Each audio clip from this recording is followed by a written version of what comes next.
Napansin nyo ba, may mga pagkakataon pagkatapos ng ritual, biglang bumabalik ang ex? Yung matagal nang tahimik, biglang magchat-chat, biglang mag-view ng stories, at minsan, nangangamusta pa. At dahil marami ang nagtatanong tungkol dito, pag-usapan natin kung bakit posibleng itong nangyayari. Unang-una, kailangan malinaw ito. Hindi parang pelikula ang ritual o spiritual work na kayang kontrolin agad ang isip ng isang tao. Sa spiritual practice, konektado ito sa emosyon, intensyon at enerhiya ng tao. Kapag may malalim na koneksyon sa pagitan ng dalawang tao, minsan may natitira talagang paghila sa isa't isa, lalong-lalo na kung hindi maayos ang naging paghihiwalay. May mga bagay na hindi nasabi o pareho pang may emosyon na dala sa isa't isa.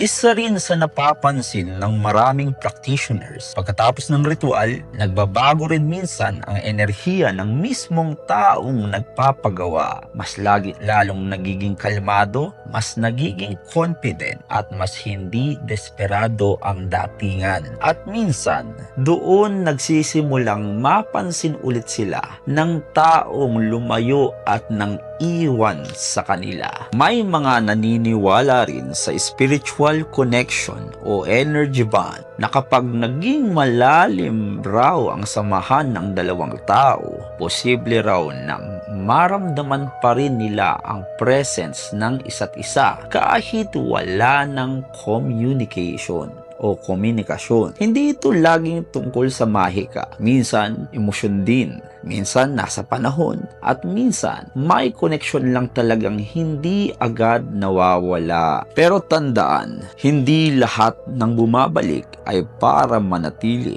May mga taong bumabalik sa kadahilan ng nalulungkot sila, curious lang sila, naghahanap ng comfort o gusto lang nilang malaman kung may puwang pa rin sila sa buhay ng dating partner nila. Kaya importanteng dapat mong tandaan na napaka-importante ng discernment. Hindi porket bumabalik ang isang tao, automatic na ibig sabihin ay siya na talaga. Sa huli, iba-iba pa rin ang paniniwala ng bawat tao pagdating sa rituals at spiritual work. May naniniwalang spiritual ito, may naniniwalang psikolohiya o psychological lamang ito. Meron din namang naniniwalang parehong may epekto ang emosyon at enerhiya. Pero anuman ang paniniwalaan ninyo, mahalaga pa rin na huwag ninyong kalilimutan ang sarili ninyo habang naghihintay sa pagbabalik ng ibang tao. At kung gusto nyo ng mga ganito pang usapi tungkol sa spiritual work, witchcraft, rituals at iba pa, sabihin nyo lamang sa comment sa ibaba.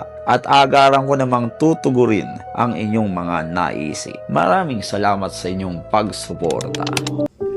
Masculine, Kasaskion.